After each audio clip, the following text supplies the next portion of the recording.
Bueno, chicos, en este tema vamos a ver una de las partes más importantes de la célula. Estaríamos hablando del núcleo. Es el centro donde está la información genética y por lo tanto controla toda la actividad de la célula. Es muy importante porque ese control de la actividad celular le permite no solo controlar esa actividad propiamente dicha, sino también su propia salud. Recordamos que una célula que traspasase el control del núcleo, que escapase a él, se estaría convirtiendo en una célula cancerígena.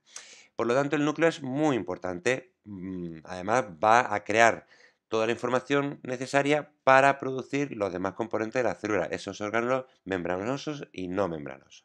Entonces, en primer lugar, tendríamos que tener en cuenta la teoría celular, en la cual tenemos una serie de aportaciones, desde los que ya comentábamos, desde Leeuwenhoek o Robert Hooke, que fueron los primeros que las vieron y fueron perfeccionando la técnica de microscopía. Leeuwenhoek, recordamos que era bueno, un mercader de sedas y por lo tanto tenía mucho interés en mejorar sus lupas y sus lentes y por lo tanto además, como era naturalista, pues lo pudo aprovechar para la ciencia. Pero ya en el perfeccionamiento de la citología estaríamos hablando ya del siglo XIX, estaríamos hablando de Schleiden en el mundo de las plantas y de Swan en el mundo de los animales. Todos ellos llevaron a poder identificar la célula como unidad morfológica, estructural, metabólica, es decir, todos los seres vivos se componen por células, por al menos una célula, para que luego Birkhoff enunciara su conocido aforismo, su conocida frase, que toda célula procede de una célula anterior. Todo eso lleva además al ciclo celular.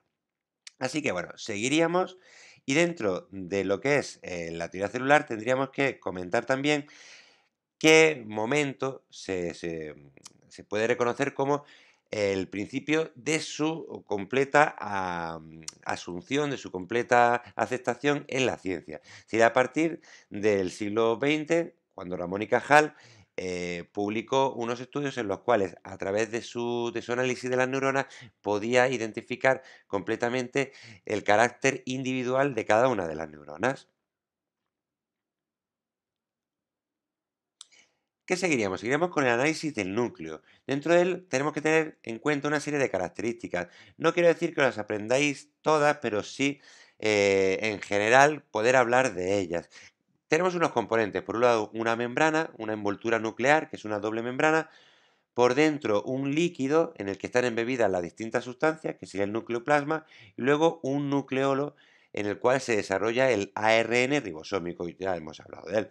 Tenemos después forma, tamaño, distintos tipos de formas, distintos tipos de tamaños, en general siempre dentro, lógicamente, de lo microscópico, pero también tendremos la posición, lo podemos tener en el centro, en uno de los lados, en la base de la célula, y el número. Podemos tener células que tengan un solo núcleo o muchos núcleos, pero también podemos tener células que no tengan núcleo. ¿Cuáles son ellas? Un ejemplo muy bueno, los eritrocitos, que son células anucleadas.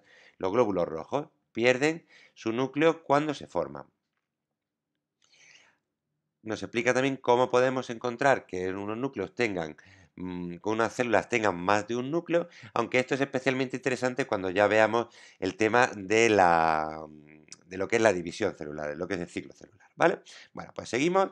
Estas serían las características, el análisis del núcleo y veríamos la envoltura nuclear. Dentro de ella tenemos que tener en cuenta dos hechos muy importantes. Por un lado, que es una doble membrana y por otro, que es que se forma por poros. ¿Por qué es muy importante? Porque con esta doble membrana nosotros lo que estamos señalando es que verdaderamente vamos a tener una membrana semipermeable en función de que unas sustancias sean polares o apolares y también su tamaño, pues podrán entrar. Pero que es muy importante también que puedan entrar sustancias en función de que el núcleo lo desee, no solo en función de sus condiciones químicas, sino también de las necesidades del núcleo. Bueno, vamos a verlo un poquito más en profundidad.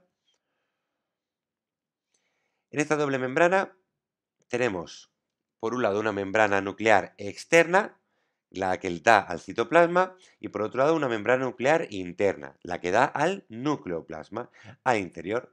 Entre medias tenemos un espacio membranoso. Cuando nosotros vemos aquí una foto, esto es en microscopía electrónica, tenemos el interior del núcleo, el nucleoplasma, donde tenemos zonas con distintas densidades, ¿verdad? Esto es la cromatina. Tenemos zonas de eucromatina y zonas de heterocromatina. Esto es fuera del núcleo, la zona del citoplasma. Pues bueno, entre medias tenemos la doble membrana que está atravesada por estos poros.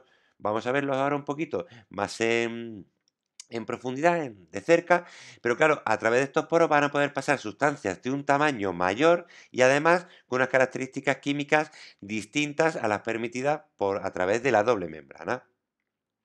En el lado de la membrana nuclear interna, es decir, en este lado, tenemos una zona proteica que se llama, vamos a ver que lo ponga yo aquí en grande, lámina fibrosa o corteza nuclear. Esto sirve para que la cromatina se quede enganchada a esa zona del núcleo. Ello es muy importante dentro de lo que es el crecimiento de la envoltura para su regulación, pero también dentro del ciclo de la propia célula. Así que tiene una doble función y en general vosotros pensáis que fuese, ¿verdad?, como un muelle en el cual se pueden quedar enganchados los distintos barcos. Pues bueno, esos barcos serían la cromatina. Vamos a ver un poquito más en profundidad los poros. Bueno, estos poros son zonas en las que se circulan moléculas que dice aquí hidrosolubles. ¿Qué quiero decir con que sean hidrosolubles? Es decir, que sean polares. Como es lógico, nosotros sabemos que las sustancias polares en general no pueden pasar a través de una membrana lipídica, porque esa membrana lipídica en el interior tiene fosfolípidos que son apolares. Por lo tanto, hace falta unos canales en los cuales esas sustancias que no eh, cumplen las leyes químicas necesarias, pues puedan pasar a su antojo, o al antojo más bien del núcleo. Estos son los poros, como vemos tienen una forma de canasta de baloncesto y tenemos unos anillos que se pueden estrechar a través de un diafragma, como el diafragma de las fotografías, de las máquinas de fotografía, perdón, de las cámaras fotográficas. Si se contrae, se cierra. Pues esto es lo mismo. Va a poderse cerrar y abrir en función de que lo decida el diafragma y a su vez el diafragma se va a abrir o cerrar en función de lo que el núcleo desea. Así que es muy importante este complejo del poro, un complejo de distintas proteínas que afortunadamente no os tenéis que saber, pero que sí es muy importante que tengáis en cuenta que sirve para un transporte activo, es decir, un transporte en el que la célula decide qué va a pasar a través de esa membrana. En este caso lo decide el núcleo. Aquí tenemos la lámina fibrosa, eso que decíamos, esas proteínas a las cuales se quedaban enganchadas la cromatina, ese muelle en el que los barcos, ¿verdad?, se quedarían enganchados. Bueno, tenéis aquí un poquito las características. Cada célula, cada núcleo, por lo tanto, puede tener distintos números de poros. Puede haber, como veis aquí, hasta unos 3000 poros nucleares. Todo eso tendrá que ver, como podéis imaginaros, con la actividad, con el grado de actividad que tenga el núcleo. Un núcleo que produzca muchas proteínas o que produzca, mejor dicho, mucho ARN para producir proteínas, va a tener muchos poros. Venga, muy bien, pues seguimos. Ya hemos visto la envoltura nuclear. Y vamos a ver ahora la cromatina y el nucleolo. Por un lado tenemos la cromatina, que tenemos que tener en cuenta que es ADN más unas proteínas llamadas histonas. Estas proteínas son las que atraen a la cromatina para ir haciéndose cada vez más pequeña. Con más pequeña quiero decir cada vez más enrevesada, cada vez más contraída, hasta formar el máximo grado de constricción, que sería un cromosoma. Me gustaría lanzaros una preguntilla para que la comentemos en clase, que sería la siguiente. ¿Por qué, como nos lo indica aquí, por qué las histonas son proteínas cargadas positivamente? O mejor dicho, ¿qué ventaja en su función o qué importancia en su función tiene que sean proteínas cargadas positivamente? ¿Qué relación tiene la carga positiva de las histonas con su unión a la cromatina? Ahí os lo lanzo, a ver si se os ocurre. Y bueno, luego también tenemos proteínas que digamos que sean no histónicas, que se aíslan de la cromatina. Como dice, aproximadamente la mitad corresponden a enzimas que se implican en procesos que tienen que ver con el núcleo.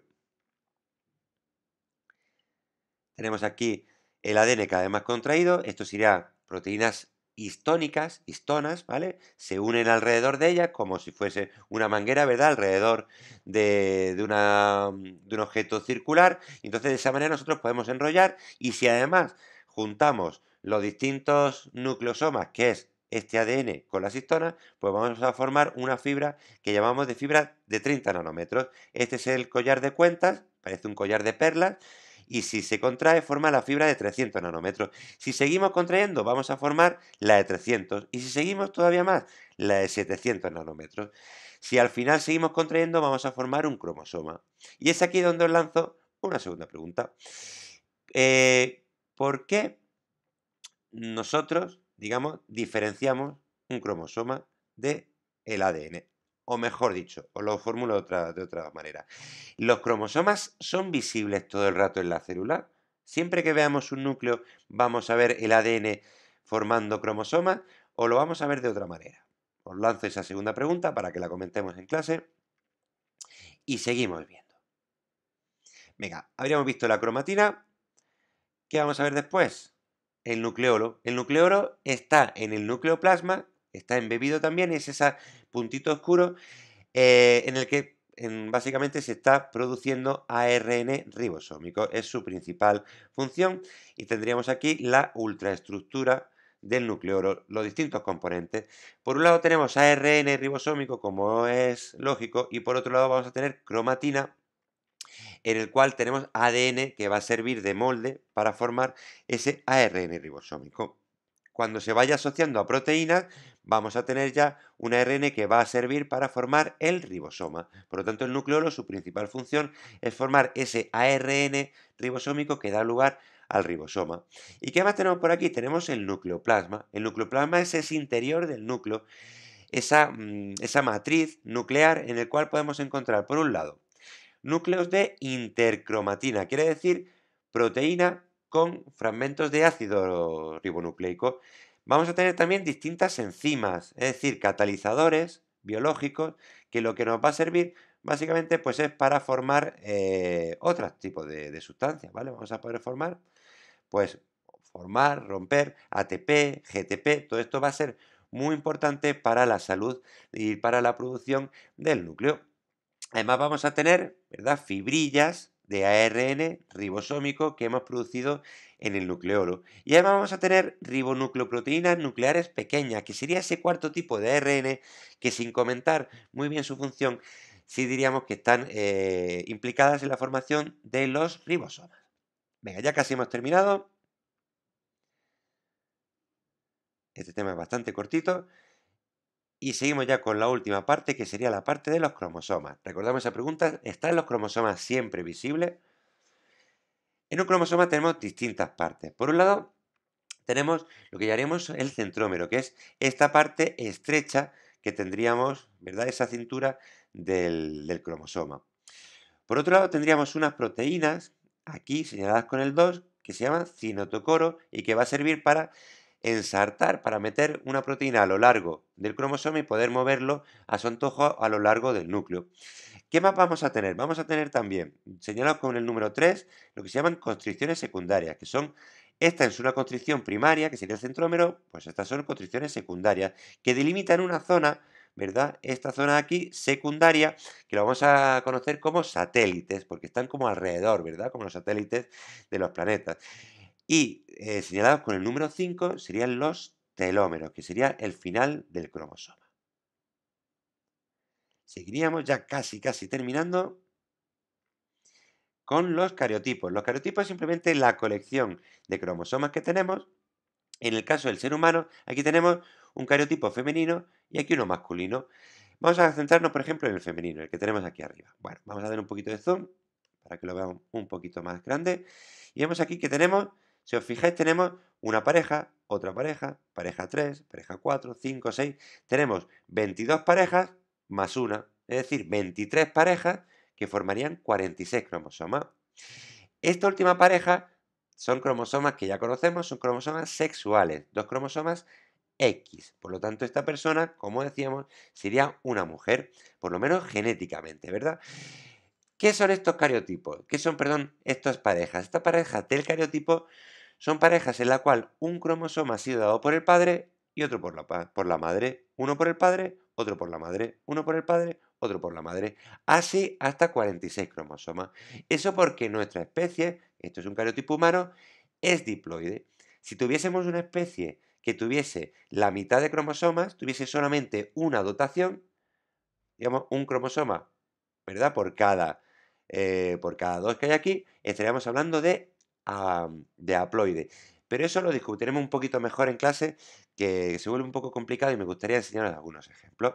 Bueno, pues con esto que tendríamos aquí, en realidad, habríamos visto todo el tema del núcleo, un tema muy importante, pero que afortunadamente es bastante sencillo.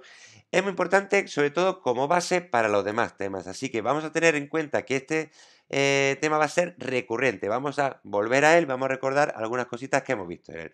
Así que bueno, pues que paséis unas felices fiestas, lo que queda de Navidades y nos vemos a la vuelta. Venga, que descanséis. Hasta luego.